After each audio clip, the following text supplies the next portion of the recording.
السلام عليكم ورحمة الله. ازي حضراتكم عاملين ايه؟ معاكم دكتور همام. هنعمل سمري ملخص كده على برايمري 5، الجزء الاولاني اللي خدناه في برايمري 5. اتكلمنا عن الهيدروسفير والبايوسفير. ده اول حاجة كده. living organisms need water، بتحتاج مية to drink grow survive. يعني living organisms الكائنات الحية محتاجة مية عشان drink تشرب، grow تنمو، survive تعيش. الووتر كان كوز، المية ممكن تعمل weathering وتعمل erosion of rocks on the earth. طب يعني ايه weathering ويعني ايه erosion؟ بصوا بقى، الweathering معناها break down of rocks، تكسير الصخور into smaller particles. يعني المية وهي نازلة من النهر مثلا بيبقى فيه صخور في الجنب كده، قلنا بيحصل ايه للصخور دي؟ تتكسر. weathering، ده weathering اللي انتوا خدتوها في الدراسات باسمها التعرية المائية. طيب يبقى هي break down of rocks into smaller particles، وده بيحصل بسبب الرين الامطار، الويند الرياح، التمبريتشر درجة الحرارة، وطبعا الرين زي الووتر، الرين اللي هي المية يعني عادي رين او ووتر عشان انا بتكلم على المية. طب الايروجن بقى، بعد ما الصخور الصغيرة اتكسرت وبقت فتافيت كده او بقت حاجات صغيرة، هتفضل في مكانها؟ لا، المية بتروح ماخداها منزلاها او نقلها من مكان لمكان، ده بقى اسمه erosion. وده معناه means يعني transport of small particles of rocks to another place by water or wind، عن طريق المية او الويند. طيب تقريبا 3 quarters، 3 ارباع الارث covered by water، يعني اكتر من 70%، تقريبا اكتر من 70%. وده السبب ان our planet look like، كوكب بتاعنا يعني شبه البلو ماربل، البلية الزرقاء، الكرة الزرقاء يعني from the space. يعني رواد الفضاء لما بيطلعوا الفضاء بيشوفوا الارث كأنها بلو ماربل. ولو قال لي give reason ليه، because more than 70% of earth، اكتر من 70%. عشان لو جه قال لي less than غلط، لا هي more than 70% of earth covered by water، covered by water اللي هي 3 quarter.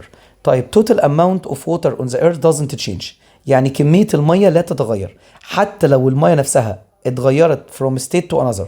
يعني المية اتجمدت، المية اتبخرت، نسبة المية تفضل زي ما هي. ازاي يا مستر؟ لان المية لما بتتجمد بقت تلج، ممكن التلج يسيح يعود مية تاني. المية لما تتبخر بترجع تمطر تاني، تعمل كلاودز وتمطر، فبالتالي نسبة المية بتفضل زي ما هي doesn't change، ما بتتغيرش، تفضل زي ما هي. so we can't make new water، ما بنعرفش نعمل ميه جديده ولا ندمر ميه، بس بنعرف نلوثها طبعا. يعني ممكن يحصل تلوث، او ممكن نعمل ريسايكل، اعاده تدوير واعاده تنظيف للمياه، نلوث او ننظفها. طيب الووتر بوديز اللي هي الاجسام المائيه، يعني المياه يعني اللي على الارض on the earth can be changed from liquid state to ايه؟ ممكن المياه تتحول لحاجتين، ممكن المياه تتحول لسوليد ستيت ايس يعني، وده لما يحصل لها فريزنج، فده لما يبقى الجو كولد بارد.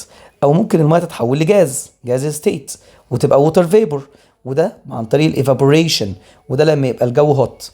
يعني ممكن الجو كولد يحصل تتحول لسوليد، والجو يبقى هوت تتحول لجاز، عمليه الايفابوريشن. طب هي ليه الميه مهمه؟ اهميه الووتر، importance of water. اول حاجه الهيومن والانيمال drink water to survive، يبقى الهيومن والانيمال drink water to survive. البلانتس need water to grow، البلانتس need water to grow. some animals والplants live in water، بعض الانيمالز والبلانتس بتعيش فين؟ بتعيش في الميه.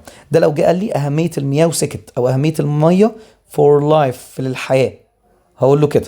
طب لو قال لي اهميه المياه للهيومن للانسان، هقول له preparing food، تحضير الطعام، bathing الاستحمام، cleaning التنظيف، traveling النقل واحنا بننقل البضائع من مكان لمكان في السفن، manufacturing الصناعه، recreation التسليه واحنا بنتسلى، بنعمل دايفنج، سويمنج، سنوركلينج، بنلعب اكوا في الميه ده كله بنسميها recreation تسليه.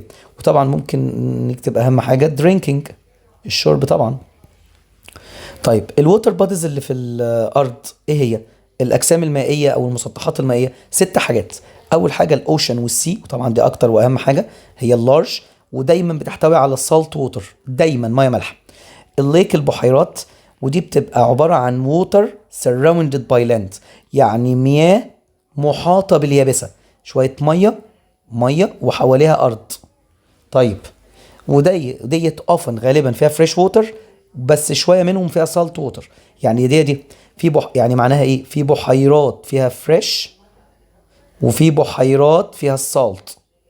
في بحيرات ديت وفي بحيرات او بحيرات ديت، وطبعا حسب ام سوري يعني معظم البحيرات فيها فريش ووتر وبعض البحيرات فيها سالت ووتر، وانا ما بتكلمش على مصر بس، انا بتكلم في العموم.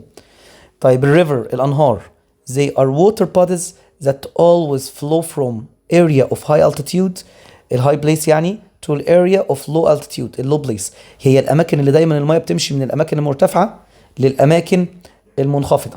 النهر دايما جاي من مكان مرتفع لمكان ايه، لمكان منخفض، من الهاي التيتيود لللو التيتيود، من الهاي بليس لللو بليس. ودايما الريفر فيه فريش ووتر، ميه عذبه. الاستري اتكلمنا فيه بتفصيل جدا جدا وقلنا هو المكان، هو الووتر بادي، المكان يعني اللي فيه الفريش ووتر ميت بتقابل السالت ووتر، يعني هو مكان كده فيه الميه العذبه والميه المالحه بيبقوا موجودين، الفريش والسالت هما الاثنين بيبقوا موجودين في نفس المكان ده. ودي قلنا زي ما قلنا معجزه، سبحان الله، بيبقى الفريش ووتر والسالت ووتر وما بيختلطوش ببعض بسبب الدينستي الكثافه، بس ماليش دعوه بسبب ايه، هي المهم ان هم ما بيختلطوش ببعض، وده يفضل فريش ووتر وده يفضل سالت ووتر. مكان فيه ميه فريش وميه سالت، ده اند ده بيقابل ده الاستري. الران اوف الجريان السطحي ده بتبقى عباره عن ووتر بادي، بتتكون امتى؟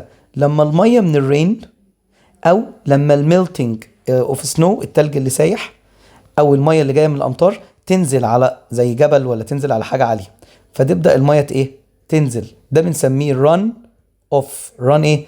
يبقى ران اوف. وتنزل يا اما تنزل على الريفر نهر، تحت يبقى في نهر، او يبقى في ارض، ده اسمه ران اوف. ران ايه؟ ران اوف. طب الجراوند ووتر المياه الجوفيه هي عباره عن الووتر لايب توجد بينيث يعني اندر تحت، بينيث صح او اندر صح، يعني الميه اللي موجوده تحت الاير سيرفيس، تحت مين؟ الاير سيرفيس. and has been absorbed into earth through layer of pores rocks forming aquifer. ودي بتمتص وتوصل لتحت الارض وتعمل حاجه تحت الارض اسمها اكوافر، يعني الميه اللي تحت الارض دي بسميها جراوند ووتر، او ممكن اسميها اكوافر. طيب الميه من الرينيوبل ريسورس اوف انرجي، يعني الموتر من الرينيوبل ريسورس اوف انرجي، مصادر متجدده. ليه؟ بسبب الووتر سايكل، ما بتخلصش. ايه الووتر سايكل ده؟ اهي زي الصوره دي كده، دي ووتر اهي، الميه بتبدا بالشمس يبخرها ايفابوريت اهو اول حاجه، وبعدين الميه تتجمع وتعمل سحب ودي بنسميها كوندنسيشن، وبعدين السحب تنتقل من مكان لمكان وتبدا تنزل مطره تاني رين، فبالتالي الميه ولا زادت ولا قلت، الميه فضلت زي ما هي، زي ما هي. دي بنسميها ووتر سايكل، دوره المياه. الميه تفضل طالعه ونازله وطالعه ونازله وطالعه ونازله، عامله زي دوره كده، دايره.